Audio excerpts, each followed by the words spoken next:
Assalamu alaikum to all of you. Today we are going to discuss another lecture on the genetics. That's about the Mendelian principles. जो मेरा पिछला lecture था वो actually genetic terminology पे था और monohybrid cross क्या होता है वो तो मैंने इस पे वीडियो बना दिया ऑलरेडी। तो आज जो मैं टॉपिक आपके सामने डिस्कस कर रहा हूँ it's about the Mendelian principles. कौन कौन से प्रिंसिपल्स थे जो मेंडल ने साइट किए, तो वही हम डिस्कस करेंगे बिकॉज वे बहुत ही इंपॉर्टेंट प्रिंसिपल्स आपको जानने हैं ताकि हमें फायदा आगे आगे आ जाएंगे। तो ये जो प्रिंसिपल्स है, different types of principles, these are given by Mendel and are simply known as Mendelian principles or laws of inheritance. तो क्या है इनका नाम? Mendel's principles और law of inheritance। लेकिन इन principles में टू इंपॉर्टेंट लॉज ऐसे हैं जिनको हम मेंडल्स लॉज भी कहते हैं। क्लियर? तो कौन कौन से वो दो लॉज हैं? It's law of segregation and law of independent assortment, जिसको हम कहते हैं Mendel's first law and Mendel's second law. तो आपको याद रखना है कि मेंडल्स फर्स्ट लॉ उसे हम कहते हैं लॉ ऑफ सेग्रीगेशन और मेंडल्स सेकंड लॉ जिसको हम कहते हैं लॉ ऑफ इंडिपेंडेंट असॉर्टमेंट। तो पहले हम डिस्कस करेंगे प्रिंसिपल्स, कौन कौन से प्रिंसिपल्स हैं। तो पहला principle it's about the principle of unit characters.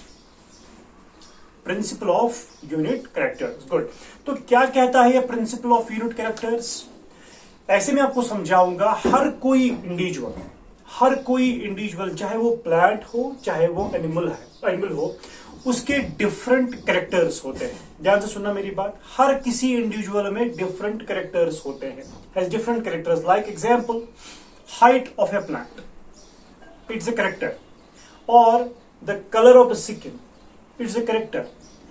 और the colour of the eye, shape of the nose, shape of the ear, these are different characters. ये मेंडल ने डिफरेंट कैरेक्टर्स डिफाइन किए कि हर किसी इंडिविजुअल में डिफरेंट डिफरेंट कैरेक्टर्स होते हैं and each character behaves as an unit. हर कोई कैरेक्टर जो है it behaves as an unit. ये आपको याद रखना है पहला प्रिंसिपल, जिसे हम कहते हैं प्रिंसिपल ऑफ यूनिट कैरेक्टर्स।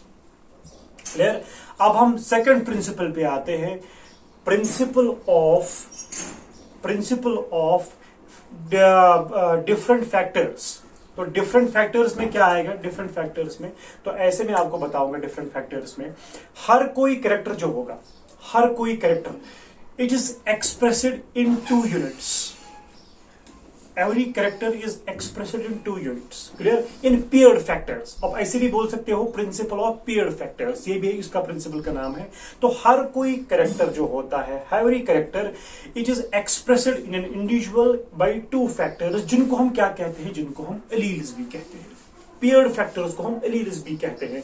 तो ये जो एलील्स होते हैं, आपको पता ही होगा, ये जो एलील्स होते हैं ये कहां पे होते हैं? They are present on the same gene of the locus of two homologous chromosomes. तो इंपॉर्टेंट पॉइंट आपको क्या याद रखना है? यहां पर कंसेप्ट आता है होमोजाइगस और हेटेरोजाइगस का। होमोजाइगस क्या हुआ? अगर जो एलील्स होंगे if they are present on the same form, that means capital T और कैपिटल टी है, that is a homozygous condition. If it is expressed in capital T and small T then it is an heterozygous condition. तो ये दूसरा principal जो है Mendel ने state किया। पहला क्या है? Principle of unit characters and number second principle of paired factors. हर कोई कैरेक्टर एक्सप्रेस होता है इन पेयर्स में। क्लियर? जिनको हम एलील्स भी कहते हैं।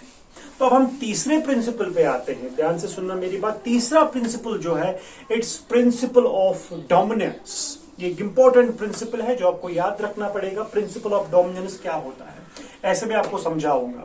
Principal of dominance, out of two contrasting traits, जो हमारे पास दो ट्रेट्स होंगे।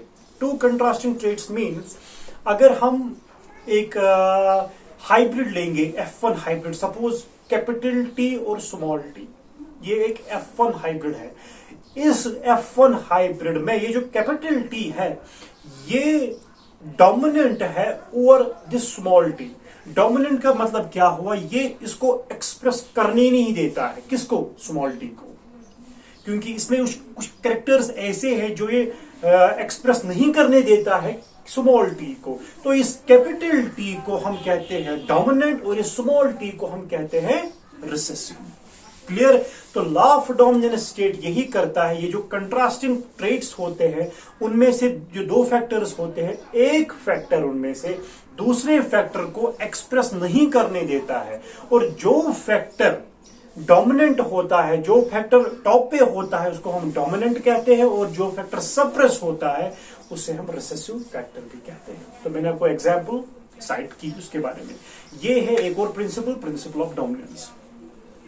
जैसे कि मैंने आपको पहले ही बताया कि ये जो प्रिंसिपल्स है, लेकिन उसके अलावा दो लॉज और है।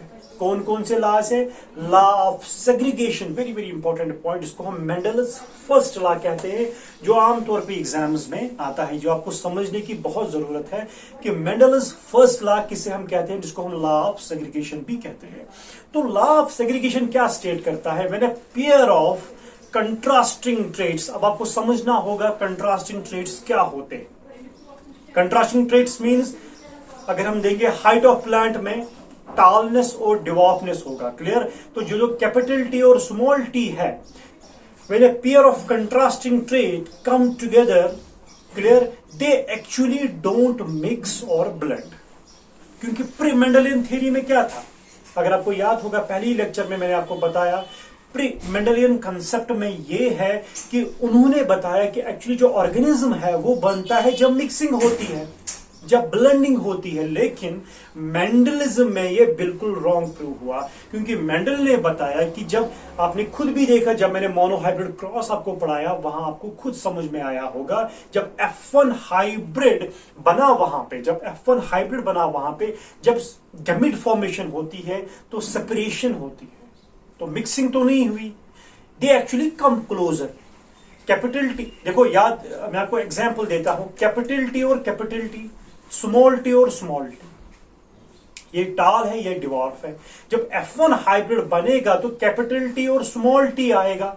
ये F1 hybrid actually they don't mix, they don't blend. लेकिन एक्चुअली क्या होता है, जब हम गैमेट फॉर्मेशन निकालते हैं, कैपिटल टी और जो स्मॉल टी होता है, क्योंकि जब वो सेपरेट होते हैं तो कैपिटल टी अलग से, स्मॉल टी अलग से होता है। तो यही है लॉ ऑफ सेग्रीगेशन। तो लॉ ऑफ सेग्रीगेशन, तो मैं रिपीट करूंगा, law of segregation states that when a pair of contrasting traits come together, they don't mix or blend, simply they segregate, they separate at the time of gamete formation. Hope you have understood the point what I am trying to say. It is a Mendel's first law, because it is a law, Mendel's first law of segregation. Clear? तो उसके बाद एक और law है, जिसको हम कहते हैं सेकेंड लॉ ऑफ मेंडल, जो इंपॉर्टेंट है, लॉ ऑफ इंडिपेंडेंट असॉर्टमेंट।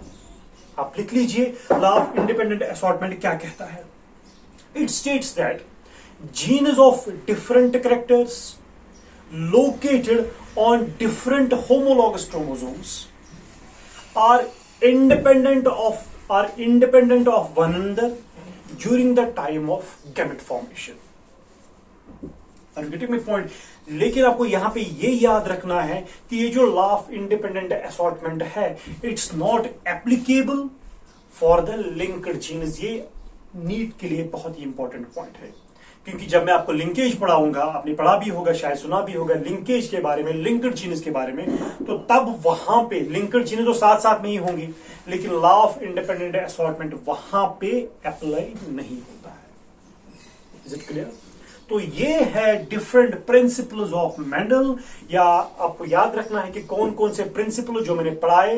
पहला प्रिंसिपल, तो फिर से मैं रिकैपिचुलेट करना चाहता हूं, principle of unit factors. Number second, it is principle of paired factors, unit character पहला, paired factor second.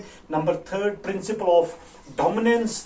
Number fourth law, first law of Mendel, it's known law of segregation, and second law, it's known as law of independent assortment.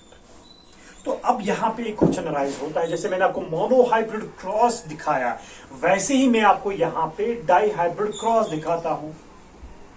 तो monohybrid cross मैंने क्या बताया वहां पे, it is a cross dealing with the breeding experiment that dealing with a single character at a one time. तो यहां पे dihybrid cross में हम दो कैरेक्टर्स लेंगे साथ में ही, डाइहाइब्रिड क्रॉस। तो मेंडल ने क्या किया यहां पे, इसने दो पेयर्स ऑफ कैरेक्टर्स लिए यहां पे। तो सबसे पहले क्या क्या मैं आपको दिखाऊंगा, रेशो क्या आएगा यहां पे। जब हम डाइहाइब्रिड रेशो की बात करते हैं तो पहले हम लिखेंगे यहां पे राउंड सीड्स, ये डोमिनेंट ओवर क्रॉस करेंगे रिंकल्ड सीड्स के साथ। क्लियर, आर है राउंड और इसका रिंकल्ड है स्मॉल आर स्मॉल आर। और यहां से ग्रीन है डोमिनेंट और रिंकल्ड। क्लियर है ना। तो यहां पे क्या लिखूंगा मैं, कैपिटल वाई और रिंकल्ड का स्मॉल वाई स्मॉल वाई। आर्गेटिव में पॉइंट। तो इसको हमें अब क्रॉस करना है। तो कैपिटल आर कैपिटल वाई को क्रॉस करना है स्मॉल आर कैपिटल वाई के साथ। आर्गेटिव में पॉइंट। तो इसको हम जब क्रॉस करते हैं, अब देख लीजिए, जब हम इसको क्रॉस करते हैं, गैमेट सेपरेट करते हैं, तो लास्ट में जो रेशो आता है, जब हम चेकर बोर्ड बनाते हैं, जो आपको पता ही है चेकर बोर्ड पे, जब हम चेकर बोर्ड बनाते हैं तो वहां पे जब रेशो आता है डाइहाइब्रिड क्रॉस का, आप देख लीजिए, क्योंकि मैंने सिखाया है आपको कि कैसे गैमेट्स बाहर निकालते हैं। तो लास्ट में जो गैमेट जो कंपोजिशन आएगा, जो रेशो आएगा डाइहाइब्रिड क्रॉस का, इट इज 9:3:3:1। जैसे कि मोनोहाइब्रिड क्रॉस में रेशो था, क्या था, 3:1, लेकिन डाइहाइब्रिड क्रॉस में रेशो है 9:3:3:1। आर्गेटिव में point, that is the phenotypic ratio. Clear. जैसे कि डाइहाइब्रिड में था फिनोटिपिक 3:1, और यहां पे जो फिनोटिपिक रेशो है डाइहाइब्रिड क्रॉस में, तो इट इज 9:3:3:1। तो ये है डाइहाइब्रिड क्रॉस क्या होता है। तो ये these are the principles and, और ये है कुछ क्रॉस जो मैंने सिखाया आपको, डाइहाइब्रिड क्रॉस में कौन सा रेशो आपको आता है। उसके बाद थोड़ा सा मैं बताऊंगा आपको, यहां पे मुझे टर्म याद आ गई, what actually gene interaction is. Gene interaction होता क्या है। जीन इंटरेक्शन अगर हम डिफाइन करेंगे, it is the modification of normal phenotype of gene. Normal phenotype of gene को हम मॉडिफाई करेंगे। क्लियर। जब इसको हम मॉडिफाई करेंगे तो उस फिनोमिनन को हम जीन इंटरेक्शन कहते हैं, with in the same allele और डिफरेंट एलीलिक इंटरेक्शन। तो that mean gene interaction two types के होते हैं, इंट्राजीनिक एंड इंटरजीनिक।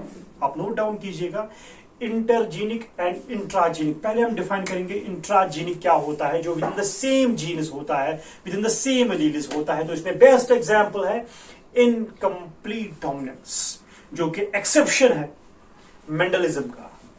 अब देख लीजिए, इनकम्प्लीट डोमिनेंस जो है, वहां पे जो डोमिनेंट पार्ट होगा वो कंप्लीट रिसेसिव जो कंप्लीट डोमिनेंट वहां पे होगा, वो कंप्लीट सप्रेस नहीं करेगा रिसेसिव पार्ट को।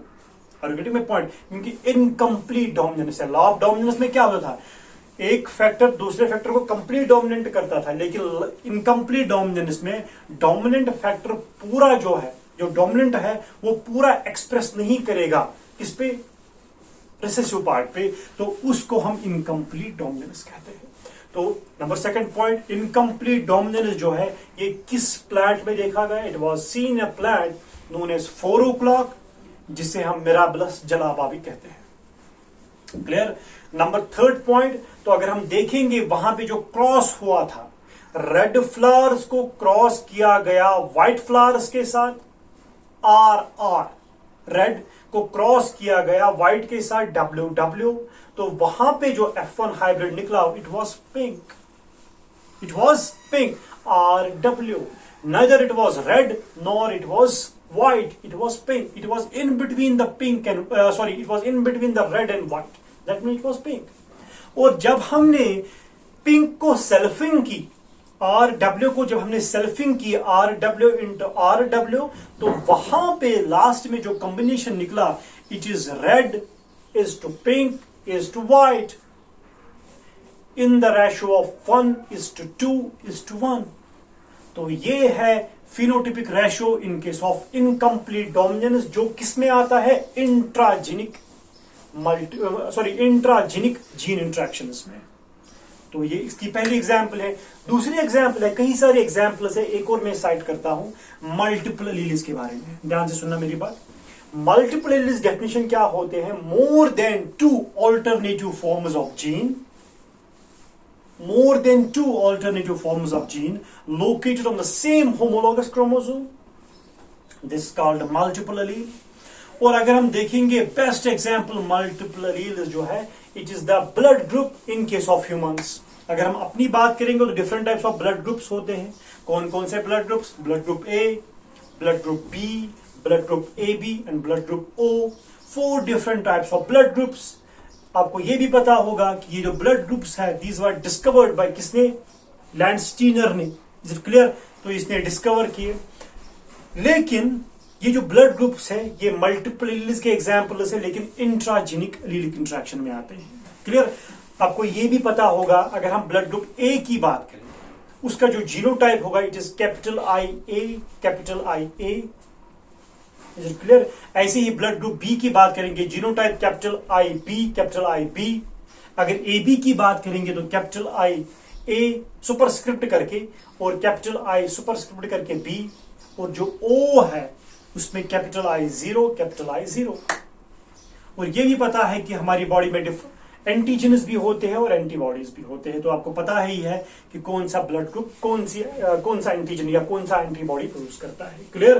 तो ये थे कुछ एग्जाम्पल्स जो आते हैं हमारे किसमें? मल्टीपल्स में, that means intragenic gene interaction में। तो ये है आज का टॉपिक जो था अबाउट इंट्राजेनिक जीन इंट्रैक्शन। जो हमारा नेक्स्ट टॉपिक होगा वो होगा about intergenic gene interaction alleles के बारे में, और हमें डिफरेंट न्यूमेरिकल्स आपको करवाऊंगा। क्लियर?